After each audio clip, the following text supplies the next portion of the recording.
আসসালামু আলাইকুম। কেমন আছেন সবাই? আশা করি সবাই ভালো আছেন। আমরাও আলহামদুলিল্লাহ আপনাদের দোয়ায় ভালো আছি। নতুন আরও একটি ব্লগ ভিডিও নিয়ে আপনাদের কাছে হাজির হলাম। আশা করি আজকের এই ভিডিওটি আপনাদের কাছে ভালো লাগবে।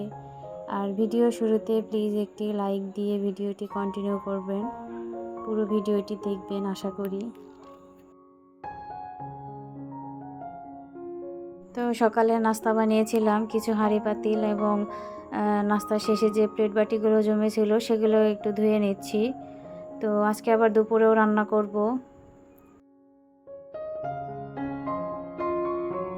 গ্যাসের যেহেতু সমস্যা আছে, মানে গ্যাস তো থাকে না, এর জন্য আর কি মন চাইলেও রান্না করতে পারি না। তো এখন যদি গ্যাস থাকতো চুলায় তাহলে কিন্তু আমি সব রান্না করে ফেলতাম, কারণ এখন একটু ঠান্ডা ঠান্ডা পরিবেশ ছিল। তো যাই হোক, কি আর করা, যখন গ্যাস আসবে তখনই রান্না করব। আর ইলেকট্রিক চুলায় রান্না করলে কিন্তু খেতেও অত ভালো লাগে না। তো এদিক থেকে আমি কাপড় চোপড়গুলো ভিজিয়ে নিচ্ছি। আজকে কাপড় চোপড় ধুবো। গতকাল তো কোনো কাপড় চোপড়ই ধুইনি, কারণ প্রতিদিন কাপড় ধুতে আসলে ভালোও লাগে না। তো আজকে দেখলাম যে না, কিছু কাপড় আছে যেগুলো না ধুলে একদমই হবে না। তো সেগুলোকে একটু ভিজিয়ে নিচ্ছি, যে যাতে 12টার আগেই কাপড়গুলো ধুয়ে নিতে পারি। চিন্তা করেছিলাম যে বিছানার চাদরটাও ভিজিয়ে নেব, কিন্তু না, চাদরটা ভিজানোর আর সাহস হলো না, যে না, এত চাদর ভিজিয়ে দিলে হয়তো মানে কাপড় আর কি বেশি হয়ে যাবে।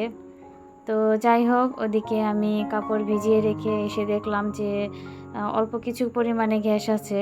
আর যেহেতু আমার ছোট মেয়েকে সকালবেলায় নাস্তা খাওয়াতে খুবই ঝামেলা করে, তো এই জন্য চিন্তা করলাম যে না, যেহেতু অল্প পরিমাণে গ্যাস দেখা যাচ্ছে তাহলে ভাতটা আগে বসিয়ে দিই। আর এই যে গতকাল যে কলমি শাক এনেছিল, সেই কলমি শাকগুলো ভালোভাবে বেছে তারপরে ধুয়ে নিয়েছি। তো পানি ঝরাতে দিয়েছি, পানি ঝরানো হয়ে গেলে আমি আর কি কেটে নেব।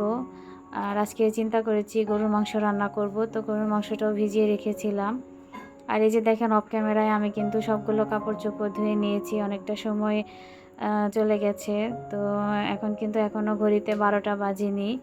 তো কাপড় চোপড় আগে শুকাতে দিলে হয় কি, যে দেখা যায় যে বারান্দাটা, মানে কাপড় শুকিয়ে গেলে কাপড়গুলো তুলে ফেলতে পারি এবং বারান্দাটা পরিষ্কার হয়ে যায়। যেহেতু আমার একটাই বারান্দা, তো কাপড় বারান্দায় থাকলে রুমটা একটু অন্ধকার লাগে। এই জন্য আর কি চেষ্টা করছিলাম যে যত আগে কাপড় শুকাতে দেওয়া যায়। তো মেঘলা মেঘলা ছিল, আজকে মনে হচ্ছিল বৃষ্টি হবে।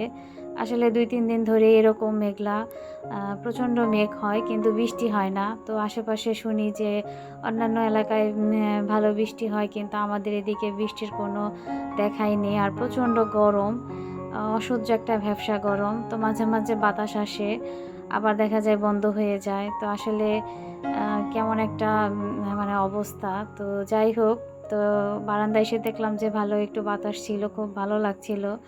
কিন্তু যেহেতু ভিতরে অনেক কাজ আছে, তো এখানে বাতাস খেলে তো আর হবে না। তো এই জন্য আর কি কাপড় চোপড় শুকা দিয়ে আবার বাকি কাজগুলো করে নেব। তো এই তো আবার রান্নাঘরে চলে এসেছি। তো আজকে গরুর মাংসটা আমি মেখে বসাবো। তো গরুর মাংস আমি ভালো করে ধুয়ে পানি ঝরিয়ে নিয়েছি। তারপর আজকে আবার মশলা আমি, যেমন দারুচিনি, এলাচ, লং, এই মশলাগুলো আমি গ্রাইন্ডারে গ্রাইন্ড করে নিয়েছি, কারণ আজকে চিন্তা করেছি এগুলোকে আজকে গুঁড়ো করে নেব। তো বাটতেও ইচ্ছে করছিল না, এই জন্য আর কি ব্লেন্ডারে গুঁড়ো করে নিয়েছি। তো তারপর আর যে মশলাগুলো থাকে, আদা রসুন বাটা, তারপর এই যে হলুদ গুঁড়ো, মরিচ গুঁড়ো, ধনে গুঁড়ো, এগুলো আমি দিয়ে তারপর তেলটা দিয়ে লবণ দিয়ে আমি ভালো করে হাত দিয়ে মেখে নেব।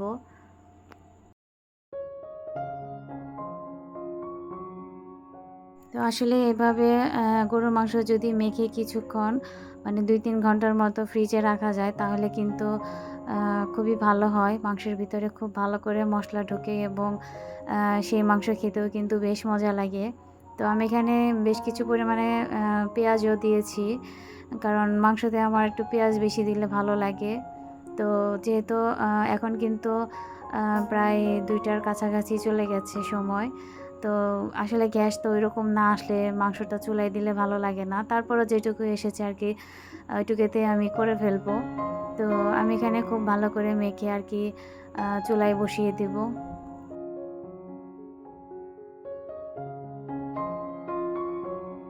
তো আমি কিন্তু মাংসতে আলু ব্যবহার করব, কারণ বাচ্চারা আলু অনেক বেশি পছন্দ করে।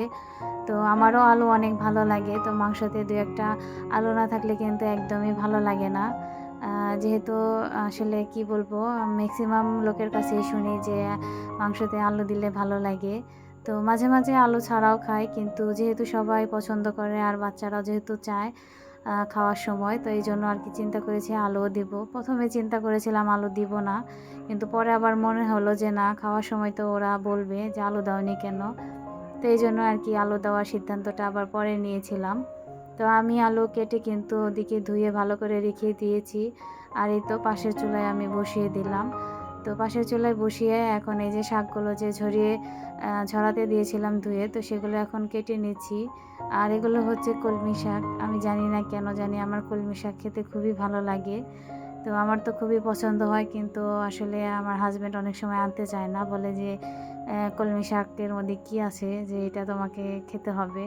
কিন্তু আমার কাছে কেন জানি খুব ভালো লাগে।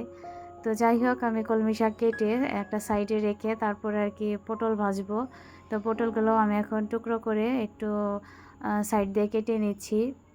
আর এই যে আমার পটল কাটাও হয়ে গেছে, আর এই যে শাকগুলো সুন্দর করে কেটে রেডি করে রেখেছি। এখন শুধু বসিয়ে দেওয়ার অপেক্ষা। আর এই যে পটলগুলো রেডি, এগুলো ভেজে ফেলবো। তো এই তো আজকে দুপুরে এবং রাতের খাবার এগুলোই, শাক, পটল ভাজা আর এই তো গরুর মাংস হচ্ছে আস্তে আস্তে। তো সমস্যা নেই, হতে থাক। আর এই তো আমি এখন আবার নেড়েচেড়ে দেব। তো দেখলাম যে বলক চলে এসেছে আর মাংস থেকে কিন্তু পানি উঠেছে। তো একটু নেড়ে আবার ঢেকে রান্না করব কিছুক্ষণ।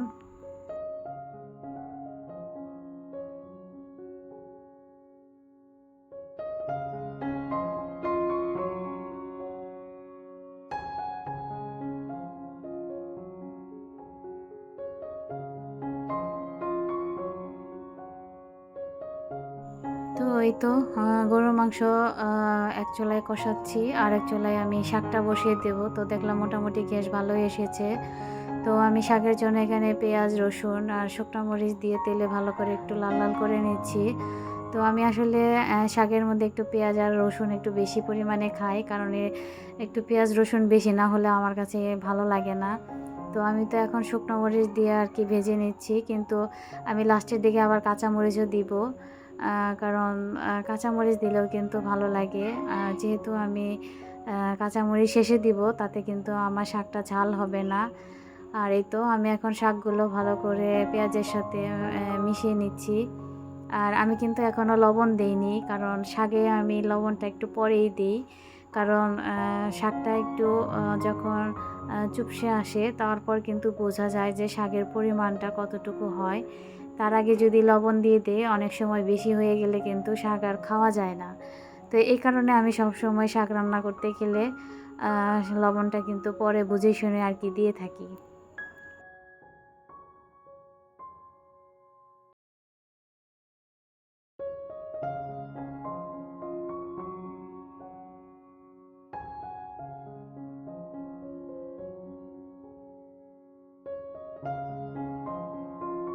আর এই তো ২ চুলায় রান্না হচ্ছে। তো মাংসটা আমার ভালোভাবে কষানো হচ্ছে। তো এখন একটু নেড়ে-চেড়ে একটু উল্টে পাল্টিয়ে দিয়ে তারপরে আর কি আমি দেখলাম যে না, মাংসগুলো ভালো রকমের কষানো হয়ে গেছে। তো এখন আলু দেওয়ার মানে সময় হয়ে গেছে। তো আমি এখানে কেটে রাখা আলুগুলো দিয়ে একটু মাংসের সাথে মশলার সাথে ভালো করে নেড়ে-চেড়ে আবার একটু ঢেকে আলুগুলোকে কষিয়ে নেব। আর এদিক থেকে আমি যে ঢাকনাটা শাকের উপর দিয়ে রেখেছিলাম, ওতেই কিন্তু আমার শাকটা অনেকটাই আর কি হয়ে নরম হয়ে আসছে। আর আমি কিন্তু শাক খুব একটা ঢেকে রান্না করি না। কারণ শাকের যে সবুজ একটা কালার, এই কালারটা কিন্তু আমার ভীষণ ভালো লাগে। আর শাক ঢেকে রান্না করলে হয় কি, দেখা যায় যে কালারটা নষ্ট হয়ে যায়। তখন কিন্তু খেতেও ভালো লাগে না আর দেখতেও ভালো লাগে না। তো যাই হোক, এই যে দেখেন শাকের পরিমাণটা একটু কমে এসেছে। তো এখন কিন্তু আমি লবণ দিয়ে দিয়েছি। তো এখন তো বোঝাই যাচ্ছে কতটুকু লবণ লাগবে। আর আজকে শাকটা যা মজা হয়েছিল কি বলবো, আমি তো ভয়েস আসলে পরে দিচ্ছি, শাকটা কিন্তু খুবই মজা হয়েছিল। তো আমার আসলে ইদানিং শাকের প্রতি একটা ঝোঁক এসেছে, কেন জানি না। তো যাই হোক, এই যে আমি কিন্তু মাংসের মধ্যেও আমি ঝোল দিয়ে দিয়েছি। কারণ আলু আমার ভালোভাবে কষানো হয়ে গেছে। তো এখন ঝোলটা দিয়ে তো শাকটাও হয়ে গেছে। তো এখন আমি আ পটলগুলো ভেজে নেব। তো পটল ভাজাও কিন্তু আমার একটা প্রিয় খাবারের মধ্যে। তো খুবই ভালো লাগে পটল ভাজা। আর এই তো আজকে আমাদের দুপুরের এবং রাতের খাবার। আলু দিয়ে গরুর মাংস, আর এই যে পটল ভাজা, আর হচ্ছে এই যে মজাদার কলমি শাক। সত্যি এরকম খাবার হলে তো আর কিছুই লাগে না। তো আমি তো আসলে দুপুরবেলায় শাক দিয়েই মানে পেট ভরে ভাত খেয়েছি। বলেছি যে মাংস তো পরেও খাওয়া যাবে। শাকটা আমার এত মজা লেগেছে কি বলবো। তো এই তো আমাদের খাবারের আয়োজন আজকের।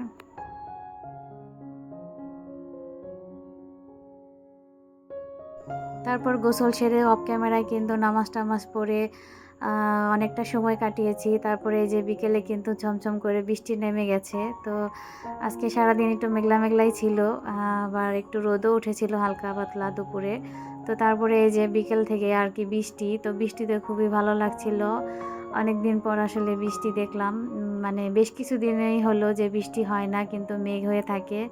তো যাই হোক, খুবই ভালো লাগছে এবং আজকে প্রচণ্ড মানে ঠান্ডা, ঠান্ডা লাগছে। ওয়েদারটাও খুব ভালো লাগছে বিকেল থেকে। আর বৃষ্টি দেখতে তো আমার খুবই ভালো লাগে। তো যাই হোক, বিকেলের বৃষ্টি ভেজা বিকেলটা খুব এনজয় করছিলাম।